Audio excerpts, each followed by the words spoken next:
Galera, hoje a gente vai trabalhar com mitos e verdades sobre placas de circuito impresso. A primeira etapa é sobre placas-mães. Eu gostaria inicialmente agradecer os parceiros dessa série, o TecLab, em nome do Ronaldo Bossali e de sua equipe, e a Hartec Software Tecnologia, em nome dos amigos Paulo Gomes e Burt. Essa primeira parte, a gente vai trabalhar com o que você vai ser capaz de entender. Lembrando que esse material ele é dividido em três partes. Você vai ser capaz de entender a diferença de placas-mãe low-end, mid-end e mid-end.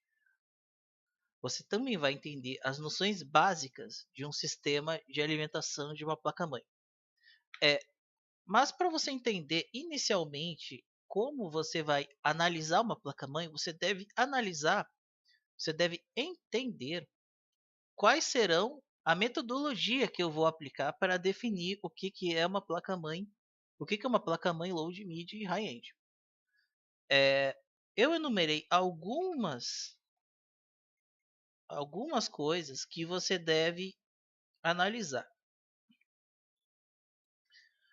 É, a análise ela vai ser feita através do circuito referente ao PCB, isso quer dizer toda a parte de circuito impresso que é aplicada na placa-mãe. Isso quer dizer você vai analisar material, pureza, dimensões de trilhas internas, proteções contra umidade e contaminantes como oxigênio, nitrogênio, etc. Essa parte de análise específica de PCB, ela é mais aplicada em laboratórios de testes e não sendo totalmente visível ao usuário muitas dessas metodologias de teste de PCB. A gente pode analisar mais a nível de usuário as features de uma placa. Isso quer dizer funções adicionais que a placa possui, como um controlador de rede, uma placa de som, placa de áudio, SATAs, USB e etc. Só que isso também não é um fator determinante, porque você pode ter, por exemplo, uma placa-mãe, vamos supor, de Ryzen lá, uma A320 com alguns recursos avançados que uma B350 não tem, por exemplo. Referente, essa é uma parte bem interessante. Você analisar uma placa de circuito impresso, uma placa-mãe, por exemplo, referentes aos seus componentes. Isso quer dizer, os componentes que são inseridos na placa-mãe, mas só que para fazer dessa maneira a gente tem que partir de dois pressupostos. Primeiramente, é que os mais baratos são utilizados em placas mais simples, mas isso não é regra. Mas é possível também inserir componentes mais baratos e construir uma placa-mãe média ou de alto desempenho, sem penalizar o produto, dependendo onde que vai ser o uso, por exemplo. Por exemplo, de umas placas-mães que têm esse tipo de aplicação, são as placas-mães mais voltadas para mineração, por exemplo. E a última parte que nós podemos analisar uma placa-mãe a nível de usuário e parte mais de usuários avançados, como os componentes, né? Seria na parte de referente ao circuito da placa-mãe. E com isso, a gente vai analisar primeiramente a placa-mãe como um circuito caixa preta. Isso quer dizer, a gente vai analisar áreas de placa-mãe, mas através de uma análise empírica. Isso quer dizer, a gente vai analisando de uma maneira simples e depois a gente vai analisar o circuito de uma maneira mais complexa, que é mais ou menos o como eu vou trabalhar, como vamos trabalhar nesse tutorial. Para definir uma placa-mãe low, na verdade, você tem algumas coisas que são levadas em consideração com aquela parte que eu havia comentado anteriormente, né? Por exemplo, os PCBs de uma placa-mãe low, normalmente as trilhas de interconexão elas são mais finas, porém elas respeitam os padrões estabelecidos pela indústria nas normas, como ATX, normas PCI-SIG, Molex, USB, etc. Um exemplo, por exemplo, vamos supor que o projeto de referência de uma placa-mãe Intel determine que a espessura de uma trilha de uma placa-mãe tenha de alimentação de processador tenha 2000, por exemplo. Lembrando que 1000 é uma unidade de medida. A placa-mãe low, ela vai ter exatamente 2000. Não vai ter mais nem menos. Ela vai seguir mais ou menos o padrão de referência. Às vezes adicionando um componente a mais, ou às vezes literalmente sendo uma cópia do circuito de referência. As features de uma placa-mãe low-end normalmente são as mais simples possíveis. Isso quer dizer, os chips controladores de rede, os controladores de placa de som, normalmente eles são os mais simples. E normalmente os mais simples, eles não têm o processamento próprio. Então ele usa toda a parte usando a parte processador para fazer aquela função, por exemplo, de um DSP de áudio, por exemplo, que você faz o processamento de áudio todo via software e envia para a placa de áudio somente a reprodução do áudio. Um exemplo de um chip de áudio mais simples. Você também tem a análise partindo dos componentes de uma placa low. A placa low, ela tem componentes de baixo custo, como transistores, capacitores, chipsets, controladores, voltando o menor custo possível, mas segue a qualidade totalmente assegurada ao projeto de referência, que fornecido pela fabricante da arquitetura computacional. Isso quer dizer que as placas-mães A320 ou H110, por exemplo, seguem totalmente o padrão estabelecido. Além dos padrões da indústria, eles seguem o padrão de referência da Intel. Menos que o padrão de referência, normalmente as placas não são vendidas, o fabricante não assegura, né? Por exemplo. E por último, o circuito eletrônico da placa, análise eletrônica da placa mãe low, ela segue normalmente o circuito de preferência ou algumas modificações para baratear um custo, mas todas essas alterações são visando o custo competitivo. Mas lembrando, ela segue totalmente o circuito de referência. Então, ela é uma placa-mãe projetada para que tenha exatamente o menor custo possível, mas seguindo todos os padrões já estabelecidos pela indústria eletroeletrônica. No caso de uma placa-mãe mid-end, você tem a PCB. A PCB normalmente ela é um pouco mais fina, referente seria uma placa-mãe mid ou uma placa-mãe mais relacionada para overclock, mas ela segue também os padrões estabelecidos pela indústria, como norma TX e demais normas normativas, como citadas no slide anterior. Algumas placas, não todas, os locais críticos, eles têm uma pequena otimização, como VRM, como proteção contra surto em USB e etc. E algumas oferecem, claro, a possibilidade de overclock, mas não são todos os modelos. Referente aos componentes que são utilizados, são normalmente intermediários, mas ela é normalmente baseada no projeto mais low-end, né, que seria o projeto de referência da fabricante, Intel ou AMD. Porém, o chip de áudio, o chip de rede, as saídas USB, normalmente elas têm uma qualidade um pouco melhor, baseado justamente a esse material normalmente melhor. Os componentes, normalmente, eles têm mais ou menos um meio termo ali entre componente de baixo custo e componentes de médio e alto custo, dependendo da placa. Então, normalmente ele trabalha mais com, por exemplo, com transistores mais baratos, capacitores e chipsets e controladores, mas eles estão mais ou menos ali no meio termo, um pouco melhor que o projeto de referência. Bom, o circuito de uma placa-mãe média, normalmente ela é baseada no projeto de referência também.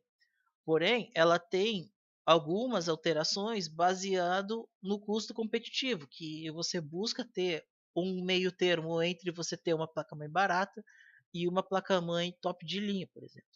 E por último, a gente vai analisar as placas-mães high-end. O PCB, normalmente de uma placa-mãe high-end, Elas têm as trilhas de conexão internas são mais reforçadas, isso quer dizer que elas têm uma espessura maior, e isso fornece melhora de qualidade de sinais, diminuição de ruídos eletromagnéticos. Outras possibilidades de inserir numa placa-mãe high-end é a melhoria, por exemplo, de um processo de placa de circuito impresso, por exemplo, você aumentar a espessura da placa para você aumentar a proteção do cobre contra a umidade e outros fatores externos, como por exemplo o próprio oxigênio que pode entrar no PCB e causar oxidação e por aí vai. As features de uma placa-mãe high-end são mais elaboradas. Isso quer dizer que os componentes são componentes mais complexos e por isso os circuitos também vão ser mais complexos. Isso quer dizer, a gente vai ter transistores melhores, que suportariam mais corrente, mais potência e por aí vai. Os capacitores normalmente seguem uma qualidade segurada maior, como capacitores sólidos, que já têm se tornado mais uma realidade nas placas-mães também mais baratas, mas só que os capacitores sólidos de placa-mãe high-end são melhores, são de melhor qualidade. Normalmente são de fabricantes conceituadas no mercado, como Panasonic, Rubicon e etc. O chipset normalmente é o melhor que a fabricante pode fornecer, né? Que no caso vai melhorar todas as features. Você pode colocar mais placa de rede, mais controladores de SATA e por aí vai. E também o projeto se baseia o projeto de referência, que é o projeto que você normalmente tem numa placa-mãe mais barata. E o circuito, de uma maneira geral, ele segue totalmente o projeto de referência, mas ele tem diversas alterações que é para que você tenha o melhor desempenho possível. Já que essas placas-mães, elas são muito mais voltadas para um público específico, como entusiastas, overclockers e por aí vai. Bom, a gente tem que analisar também os principais fatores que alteram o sinal elétrico desejado numa placa-mãe. Mas só que para isso, a gente tem que verificar as condições iniciais para isso. Os componentes, os componentes inseridos na placa-mãe nova, eles são novos. Então, o sinal que você tem é sempre o melhor e o desejado pelo fabricante, porque senão a placa-mãe não teria passado pelo controle de qualidade. Muitas raras exceções, a placa-mãe chega ao cliente final com defeito e a placa-mãe não funciona. E grande maioria desses defeitos são ocasionados mais por manuseio e transporte, às vezes na montagem do computador ou quando transporte mesmo, etc. Bom, nessas placas-mães, a variação de parâmetros normalmente seguem as especificações, mesmo você trabalhando em condições mais agressivas. Isso quer dizer, por exemplo, por exemplo, você tem uma placa-mãe mais barata que tenha, por exemplo, um recurso de overclock e o overclock funciona, porque os componentes ainda não sofreram o desgaste natural que eles vão ter com o tempo. É, é difícil assim dizer que a vida útil de um componente eletrônico é baseada em X tempo, mas os transistores, mesmo sendo semicondutores, eles têm uma vida útil. Às vezes pode ser algumas horas, por exemplo, meses.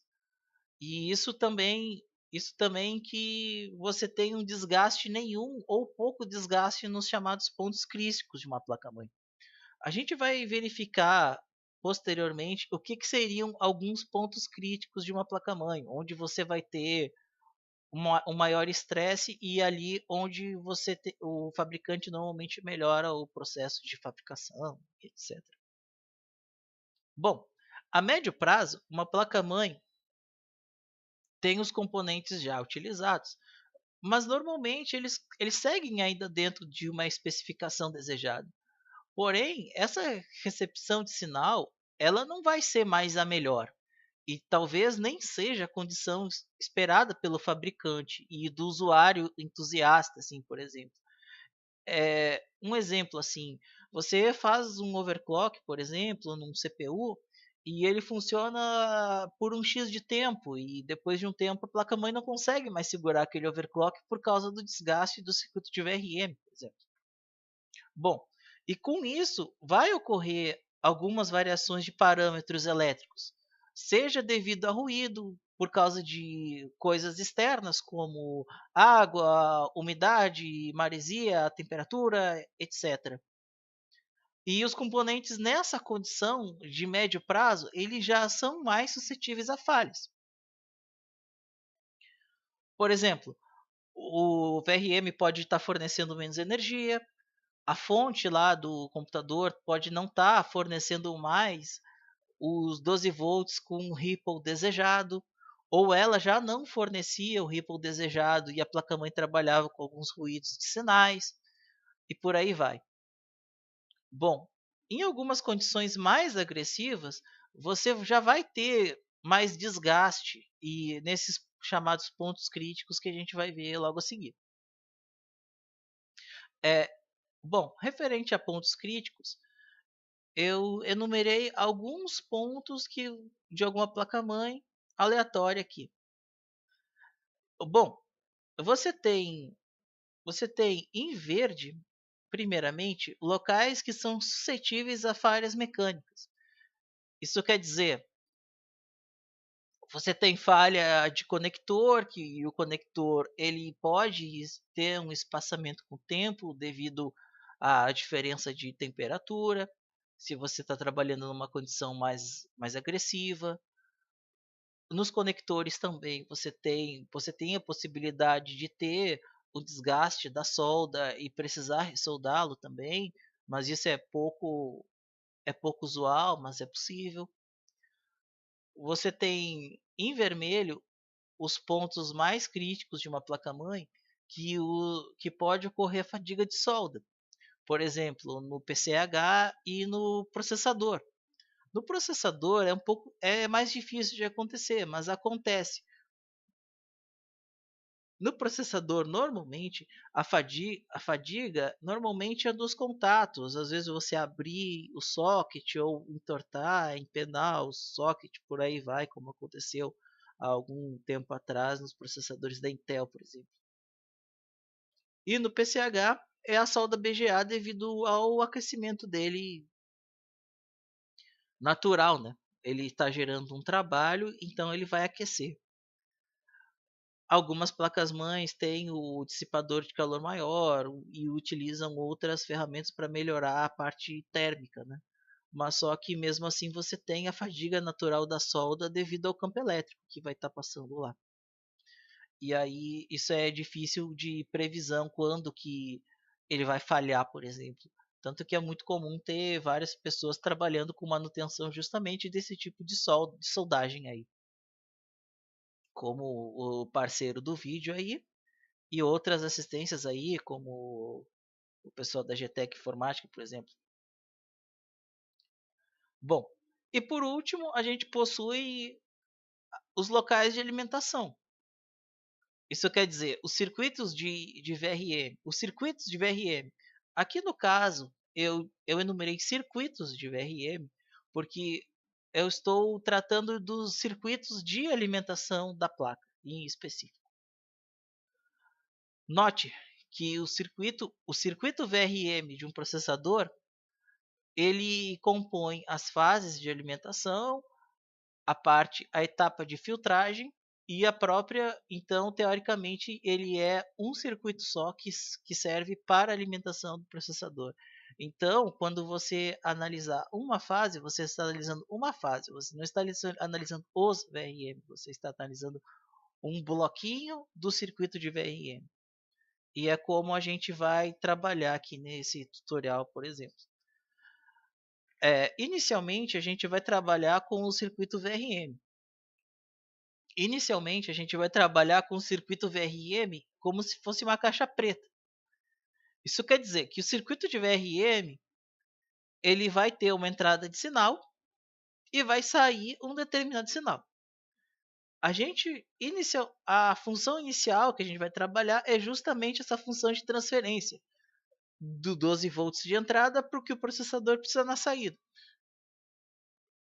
Inicialmente, a gente não vai abrir o funcionamento de um circuito desses, mas posteriormente, nas próximas partes, nós vamos trabalhar com aumento, aumento assim de materiais e componentes específicos do VRM, já que é uma das partes mais críticas e é uma parte que é bastante comentada e também que tem muito mito por aí referente a circuitos de VRM e até de usuários e técnicos por aí.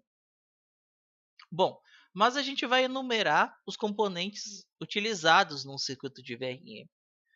Bom, são eles: resistores, capacitores, indutores e transistores.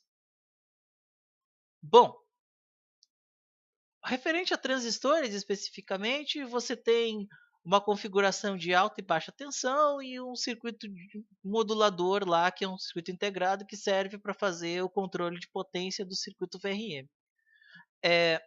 Um pequeno adendo aqui é que essa parte em específica é uma parte que a gente vai abrir posteriormente e vocês vão verificar referente à parte de corrente, parte de normas de temperatura e por aí vai, referente ao circuito de VRM. E como melhorar a condição do circuito de trabalho do VRM, independentemente se você for overclocker ou não. E assim você consegue aumentar a vida útil da placa-mãe. Ou se você quer fazer um overclock e melhorar a condição ali para fazer overclockers. Por fim, a gente termina essa primeira explicação, é a parte mais simples, mas a gente vai trabalhar e entender as, as partes específicas de um circuito VRM. Isso quer dizer, a gente vai começar a abrir ali, ver os componentes, ver a função de cada componente dentro do circuito de VRM no dia 12 de janeiro, depois desse pequeno introdutório. E a terceira parte, por último, a gente vai abrir uma função de transferência. Isso quer dizer que a gente vai começar a analisar os sinais de circuito. Isso quer dizer que a gente vai verificar o sinal, relação de ruído, interferências e por aí vai. Eu gostaria de agradecer a todos vocês, primeiramente, e aguardo todos vocês aí na próxima parte que vai ser bem interessante.